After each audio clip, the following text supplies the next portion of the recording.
orang sekarang sudah tidak punya sopan santun. Ya kan, orang alok-alok ulama ini luar biasa sekarang. Dulu mana ada orang berani ngolok-olok kiai. Walaupun keliru masih ada sopan santun. Sekarang nggak ada sopan santun. Kenapa? Ini peta dunia bergeser, para hadirin. Peta dunia ini sedang bergeser ke satu titik di mana ada manusia-manusia yang tak bertuan. Kalau samurai itu ada namanya ronin, samurai tak bertuan. Dulu Indonesia itu ayam, tentrem, tenang karena Islamnya punya cara tersendiri untuk membangun konsentrasi kebangsaan dan kenegaraan. Ya kan? Islam yang mandiri itu Islam yang di Indonesia. Ulama-ulama datang bernegosiasi dengan bangsa yang ada di Indonesia. Dari raja, hamba, kawula gusti bisa dirubah menggunakan bahasa bersama namanya musyarakah, masyarakat. Terus kemudian yang dulunya kafir saling olo-olo, saling bantai dirubah menjadi ra'iyah, kulukum ra'in wa kulukum mas'ulun an ra'iyati. Yang dulunya raja hamba tidak ada, kemudian tempat untuk membicarakan nasib bersama-sama, dimasukkan kalimat wasyawirhum fil amri, maka kemudian menghasilkan konsep musyawarah. Loh, itu terjadi. Makanya di Indonesia kemudian mampu menjembatani Islam yang jauh di sana bisa dipahami oleh orang Nusantara sampai akhirnya menghasilkan bangsa-bangsa baru yang beragama Islam. Di sini lahir kerajaan Banjar. Yang dulu kerajaan Banjar itu yang mendesain namanya Hatib Dahyan bersama Pangeran Suryansah. Hatib Dahyan itu muridnya Sunan Bonang di Jawa sana. Hatib Dahyan punya saudara seperguruan namanya Aryo Abdillah, membangun kawasan-kawasan di Palembang dikenal dengan nama Aryo Damar. Punya saudara seperguruan yang namanya Datuk Ribandang, mengembangkan Islam yang ada di Sulawesi bertempat di Gunung Bawakaraeng. Nah, akhirnya muncullah Islam model baru kayak Indonesia, model baru. Islamnya tetap Islam tapi gayanya Indonesia. Sholatnya tetap tapi manggilnya pakai beduk. Sholatnya tetap tapi mundur karena nunggu makmumnya masih di sawah. Zikir menghasilkan pola zikir jamaah dan gede. Kenapa? Ada yang mengatakan Rasul kalau zikir diem dan sokabat, rokabat sama Rasul diem gini hatinya kepada Allah lah. Kita kalau ikut diem ya tidur. Nah, menghasilkan cara beragama seperti ini menghasilkan pesantren di mana Islam dari Arab berkolaborasi dengan budaya Nusantara. Allah yang dulunya namanya Allah berubah di sini jadi pangeran, musola jadi langgar, syaikhun ustadzun jadi kiai, jadi guru, tilmidun muridun jadi santri. Nah, ini cara ulama dulu sehingga Islam bisa berkembang di Nusantara. Nah, itulah yang kemudian dikenal dengan Islam Nusantara. Islamnya Islam tapi sholatnya mundur karena nunggu di sawah. Puasanya sama tapi puasa Islam Nusantara pakai mercon, itu puasa Islam Indonesia. Haji sama tapi hajinya sebelum ke sana latihan dulu di alun-alun tanah bumbu kan gitu, namanya manasik haji. Manasiknya itulah Indonesia. Sholat ya sama, auratnya ditutup tapi orang Nusantara nutupnya pakai sarung itulah Nusantara. Nah, itulah yang kemudian menghasilkan konsep Islam Nusantara. arah. Nah, bagi orang yang nggak suka, yang mengatakan itu Islam baru, Islam kafir lah, itu karena dia nggak ngerti. Tapi karena keperucut lambene wis kebanter dan jadi itu orang kayak Lucky Luke menembak lebih cepat dari bayangannya. Nah itu orang-orang itu di sini sudah jadi sampai akhirnya Indonesia mampu membentuk puluhan bangsa jadi satu negara. Nah, Islam yang di Timur Tengah waktu itu, Islam yang akhirnya memunculkan bangsa besar namanya Turki Utsmani membawahi seluruh daerah-daerah Islam, kekuasaan tertinggi itu yang mereka kemudian sebut sebagai khalifah, atau kemudian mereka seolah-olah itulah yang namanya khilafah. Kan gitu. Padahal bukan, sebenarnya itu daulah Islamiyah, kerajaan warisan dari Turki. Tapi itu cukup mewadahi seluruh kaum muslimin. Di sini digebuk Belanda, di sana dilindungi Turki. Tapi yang di sini nggak ada yang melindungi, ya bikin sendiri sampai perang, sampai dedel duel, sampai punya sebuah bangsa. Itu yang di sini. Nah, yang di sana punya Turki Utsmani melindungi semua bangsa. Cuman kan kekuatan bangsa Turki jadi runtuh ketika Turki Utsmani dikhianati sama Saudi Arabia. Ibnu Saud kemudian mendirikan kerajaan sendiri, tidak berafiliasi kepada Turki. Hasilnya apa? Turki Utsmani jebol, dan Amerika kemudian masuk ke Saudi mendirikan perusahaan minyak namanya Aramco, Arab American Corporation, perusahaan kilang minyak pertama di Timur Tengah. Akhirnya kemudian dijual ke Amerika, terjadilah gejolak di Timur Tengah. Tidak ada yang melindungi, kayak babon pitik kehilangan untuk ocar kacir. Sampai akhirnya memunculkan gerakan perlawanan di sana, mencoba membangkitkan semangat kaum muslimin. Ada yang membangun konsep persaudaraan baru sesama kaum muslimin, dikenal dengan nama Ikhwanul Muslimin, dipimpin oleh Hasan al-Banna. Kemudian Hasan al-Banna dianggap juga tidak terlalu maksimal, maka kekuatan eksekutor yang ada di dalam Ikhwanul Muslimin namanya Tanzimul Jihad keluar, kemudian berjuang di Filistin yang akhirnya berubah nama menjadi Hizbut Tahrir yang diketuai oleh Taqiyuddin An-Nabhani.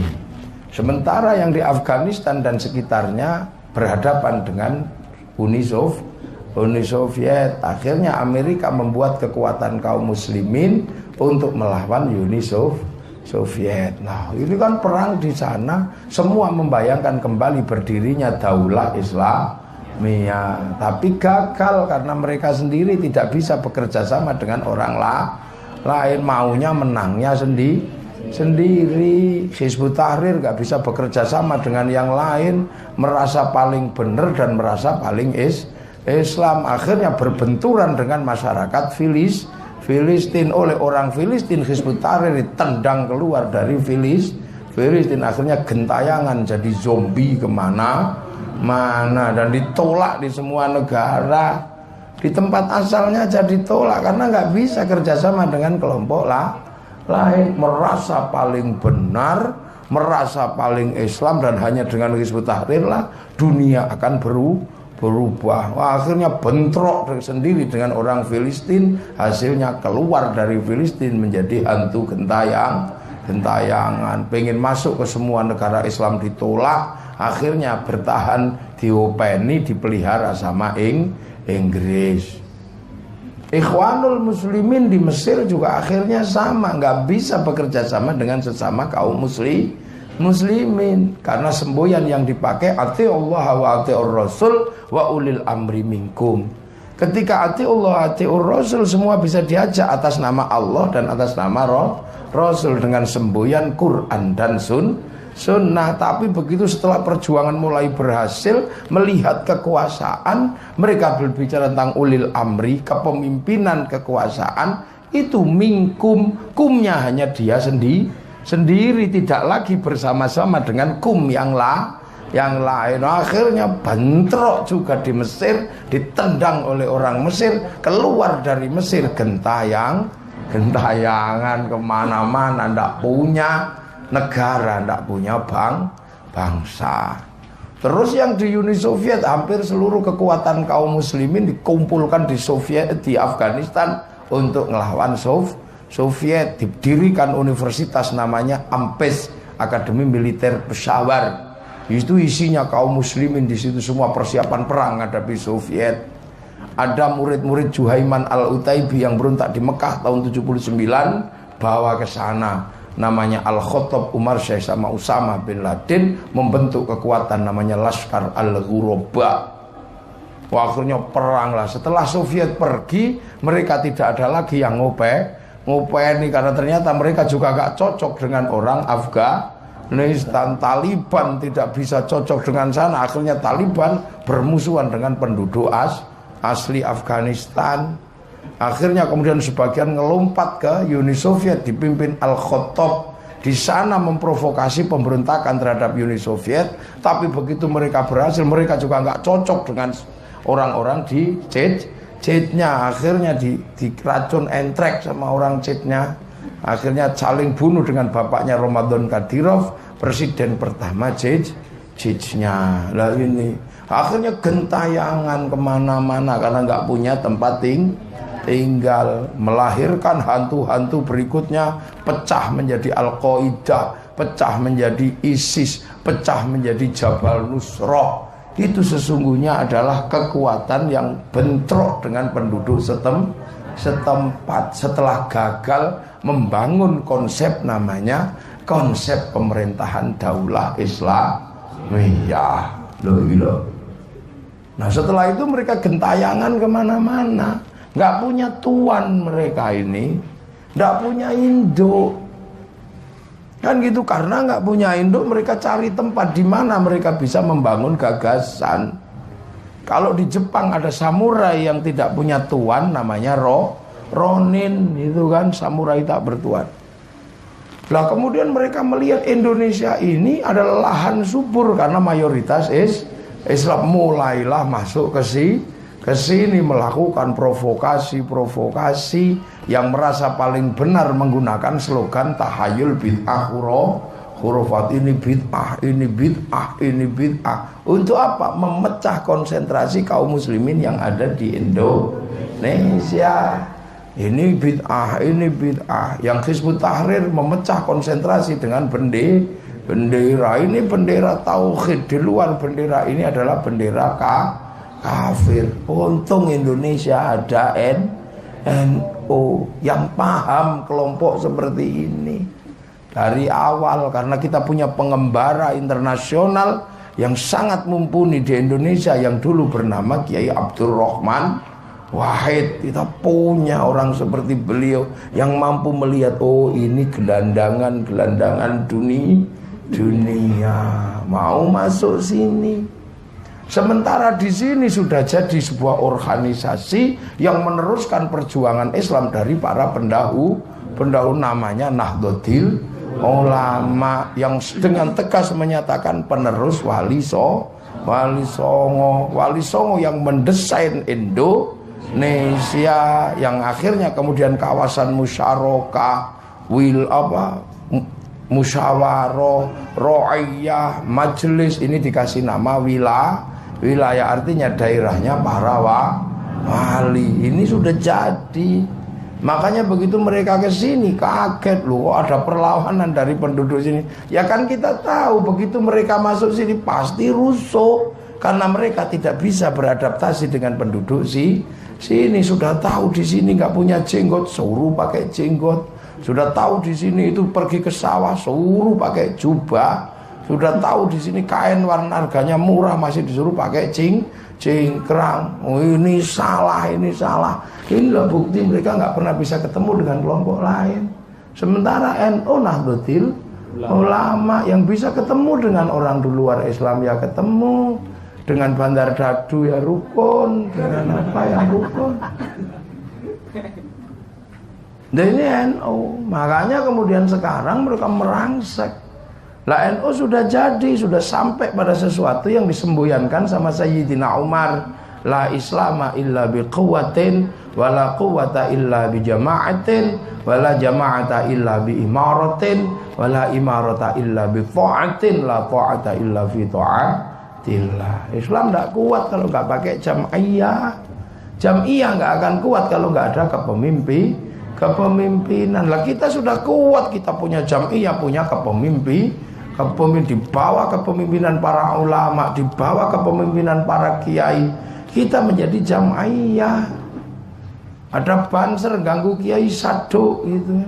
Akan tetapi mereka ngerti wala jama'ata illa bi imaratin, tidak ada kekuatan organisasi tanpa kepemimpinan, dan kepemimpinan tidak akan pernah ada tanpa ketaatan. La imarata illa bi ta'atin, tidak ada kepemimpinan tanpa ketaatan. Maka kemudian sekarang yang dilakukan agar mereka mampu membuat jam'iyah baru, jam'iyah yang ada dibiarkan, tapi ketaatan kepada pemimpin diruntuhkan. Caranya seperti apa? Ya pemimpin-pemimpin jam'iyah diolok-olok, pemimpin jam'iyah NU diolok-olok. Mereka pengen masuk ke negara, pemimpin negara diolok. Kapolri diolok-olok, panglima diolok-olok, semua diolok-olok. Untuk apa? Meruntuhkan ketaatan pada pemimpin. Kalau sudah tidak taat pada pemimpin, dipimpin ulama tidak mau. Sekarang lebih memilih dipimpin Google. Akhirnya jadi santrinya Syekhul Googli. Akhirnya konslet semua kan sekarang, menjadi manusia tanpa pemimpin. Pimpin ulama dilok-lokno ahlul bid'ah, malah sekarang lebih suka dipimpin internet. Hasilnya kacau kelompok ini. Olok-olok, hoak, fitnah muncul semua. Itu untuk apa? Wala imarota illa bita'atin, tanpa kepemimpinan, tanpa ketaatan. Makanya rusuh kalau sudah tanpa kepemimpinan. Untung kita ini kecil-kecil masih mau dipimpin para ulama. Yang lain udah nggak mau, ulamanya diruntuhkan, langsung diangkat ke permukaan, langsung dipimpin sama Quran sunnah. Nggak mau lagi dengan ulama, kacau mereka. Lah itulah akhirnya jadi tanpa akhlak. Ini yang dulu Imam Syafi'i menyatakan 100 tahun di bawah kepemimpinan orang zalim lebih baik daripada sehari tanpa pemimpin. Karena sekarang kita rasakan orang-orang yang nggak mau dipimpin ulama, dipimpin Google, lantas menghantam seluruh manusia dengan tulisan yang ada di Google, dengan mengandalkan kemampuan kuota untuk melakukan share it. Coba bayangkan situasi ini.